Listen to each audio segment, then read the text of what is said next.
আল্লাহ কোরআনে বলেছেন, আফারাআইতা মান ইত্তাখাযা ইলাহাহু হাওয়াহ। আপনি কি দেখেছেন ওই ব্যক্তিকে, যে ব্যক্তি তার প্রবৃত্তিকে ইলাহ বানিয়ে নিয়েছে, মনের খাহিসাতকে, প্রবৃত্তির চাহিদাগুলোকে সে তার মাবুদ বানিয়ে নিয়েছে। আমরা মনের চাহিদা মেটাবার জন্য অনেক কাজ করি না, অথচ সে কাজ করতে আল্লাহ সুবহানাহু ওয়া তাআলা নিষেধ করেছেন। ঠিক না ভাই? ঠিক। আবার আল্লাহ সুবহানাহু ওয়া তাআলা অনেক কাজ করতে বলেছেন, কিন্তু মন চায় না, তাই সেই কাজ করি না। তাহলে আমি কোন কাজ করব না করব, এই জিনিসটা যদি আমার মনের চাহিদার উপরে ভিত্তি করে আমি ঠিক করি, তাহলে সেক্ষেত্রে কেমন যেন মাবুদ আমার মনকে আমি বানিয়ে নিলাম। এই সমস্যাগুলো আমাদের ভিতরে আছে নাকি নেই? এবং শুধু আছে তা নয়, এটা আমাদের মধ্যে ভয়াবহ আকারে আছে। আমাদের বেশিরভাগ ভালো কাজ থেকে আমাদেরকে বিরত রাখে আমাদের প্রবৃত্তি। বেশিরভাগ মন্দ কাজ আমাদেরকে পরিচালিত করে কে? আমাদের প্রবৃত্তি। ফজরের সময় মসজিদে আসার নির্দেশ আল্লাহ রাসূলের সাল্লাল্লাহু আলাইহি সাল্লাম, কিন্তু মন চায় না। তো আমরা মনের চাহিদাকে মাবুদ বানিয়ে নিচ্ছি, অর্থাৎ তার কথা শুনছি। আমি মুখে যদিও বলছি লা ইলাহা ইল্লাল্লাহ, কিন্তু কার্যত আমি ইলাহ বানিয়েছি, মাবুদ বানিয়েছি, যার উপাসনা করব, যার কথা মানব, যার গোলামি করব। সে যেদিকে যেতে বলে ওদিকে যাব, যেদিকে যেতে নিষেধ করে ওদিকে যাব না। এই অবস্থানে যাকে আমি রেখেছি সেই তো মাবুদ।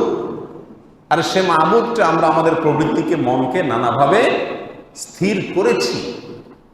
তাহলে শিরক, সেটা বড় শিরক হোক, ছোট শিরক হোক, নানাভাবে বিভিন্ন রূপে আমাদের ভেতরে অবস্থান করছে। আল্লাহ সুবহানাহু ওয়া তাআলা কোরআনে কারীমের ভিতরে বলেছেন, ওয়াল্লাযীনা আমানু আশাদ্দু হুব্বান লিল্লাহ। আর যারা ঈমানদার, যারা সত্যিকারই আল্লাহ সুবহানাহু ওয়া তাআলার প্রতি ঈমান এনেছে, তাদের সবচেয়ে কঠোর ভালোবাসা হবে কার জন্য? আল্লাহর জন্য। সবচেয়ে ভালোবাসবে আল্লাহকে। আমরা কি আমাদের সবচেয়ে ভালোবাসার জায়গাটা আল্লাহকে দিতে পেরেছি? যদি পেরে থাকি তা আলহামদুলিল্লাহ, ঈমান ঠিক আছে। আর যদি না থাকে, বরং আল্লাহ ছাড়া অন্য কারোর ভালোবাসা আমাদের অন্তরে প্রবল হয়, তাহলে বুঝতে হবে আমি এখানে শিরক ফিল হুব করছি। ব্যতিক্রম ধর্মী একটা শিরক। শিরক ফিল হুব মানে হলো ভালোবাসায় শিরক করা। আপনি কিভাবে বুঝবেন আল্লাহর প্রতি যে ভালোবাসা থাকা দরকার, সেরকম কঠোরভাবে ভালোবাসা অন্য কারোর প্রতিও আছে কিনা কিভাবে বুঝবেন?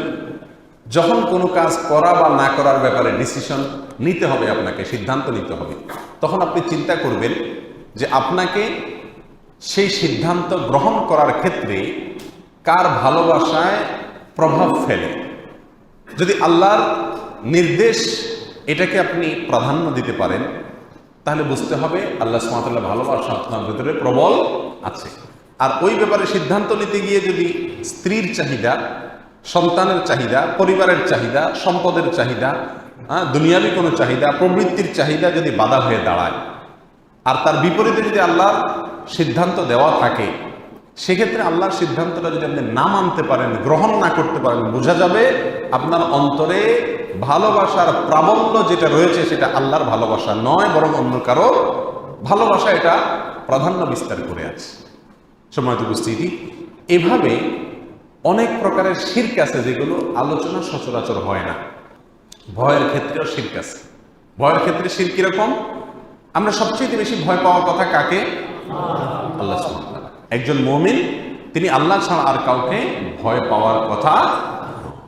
সাময়িক ভয় হতে পারে, চূড়ান্তভাবে যার ভয়ে মানুষ একেবারে ভেঙে পড়বে, একেবারে সে ভয়ে সন্ত্রস্ত হয়ে নিরাশ হয়ে যাবে, এরকম কোন ভয় আল্লাহ ছাড়া আর কোনো ব্যক্তিকে, বস্তুকে কোনো মুমিন পেতে পারে না।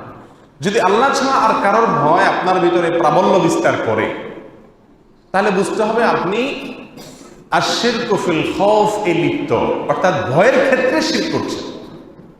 আমি কি বুঝাতে পারছি? আল্লাহ কোরআনে কারীমে তার নেককার বান্দাদের কথা বলতে গিয়ে কোরআনে বহু জায়গায় বিষয়টি আলোচনা করেছেন। ওয়ালাম ইয়াখশা ইল্লাল্লাহ, আল্লাহ ছাড়া কাউকে ভয় করেন। হালকা বা সাময়িক ভয় আসতে পারে, কিন্তু তিনি চূড়ান্তভাবে বিশ্বাস করবেন পৃথিবীর কোনো ব্যক্তি, কোনো বস্তু আমার ক্ষতি করতে পারে না। অতএব যদি কোনো ব্যক্তি বা বস্তু আমার বিরুদ্ধে দাঁড়ায়, মুমিন হিসাবে আমার চেষ্টা থাকবে যে আল্লাহ আমার উপরে সন্তুষ্ট আছেন কিনা সে বিষয়টি নিশ্চিত করা।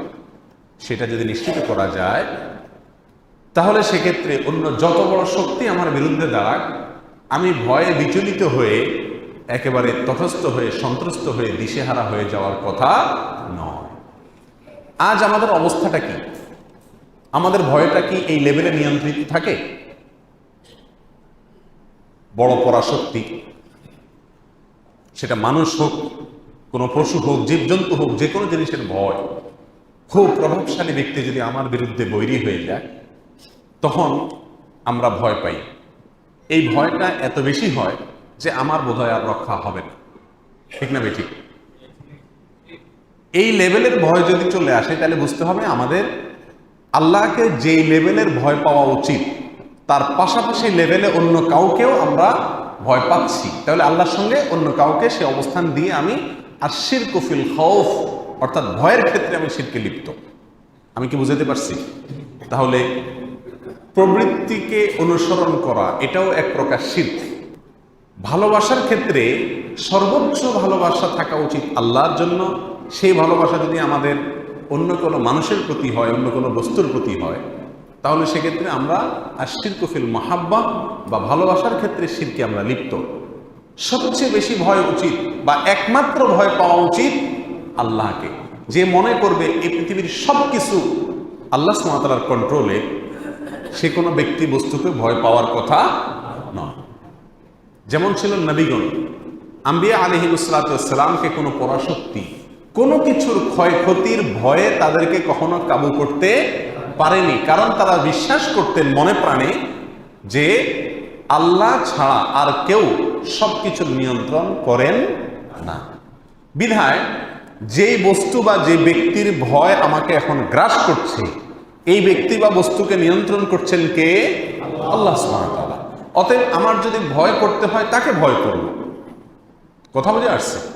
এই জন্য এই জাতীয় নানা রকমের শিরক কিন্তু আমাদের জীবনে আমরা করে থাকি।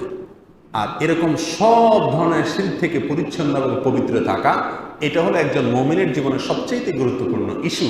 আর এই জন্য লোকমানে হাকিম তার সন্তানকে প্রথম উপদেশ দিচ্ছেন, বাবা এই পৃথিবীতে যতদিন বেঁচে থাকবে খবরদার আল্লাহর সঙ্গে কাউকে শরীক সাব্যস্ত করবে না। যারা শুধুমাত্র আল্লাহর প্রতি, আল্লাহর একাত্মবাদের প্রতি বিশ্বাসকে চূড়ান্তভাবে লালন করে, ধারণ করে নিজের ভিতরে এবং সব রকমের শিরক থেকে পরিচ্ছন্ন থাকে, তারা মনের দিক থেকে সবচাইতে উঁচু লেভেলে অবস্থান করে। তারা থাকে সবচাইতে, আজকে আমরা যাদেরকে তথাকথিত স্বাধীন চেতা বলি, সেই স্বাধীন চেতা নয়, এরাই হলো প্রকৃত স্বাধীন। এরা কোনো আল্লাহর সৃষ্টির অধীনে নিজেকে আবদ্ধ করে না, শুধুমাত্র আল্লাহর অধীনে নিজেকে আবদ্ধ করে। আল্লাহ সুবহানাহু ওয়া তাআলা আমাদের সকলকে শিরক মুক্ত জীবন গড়ার তৌফিক দান করুন। তাওহীদকে আমাদের জীবনে অক্ষরে অক্ষরে বাস্তবায়ন করার তৌফিক দান করুন।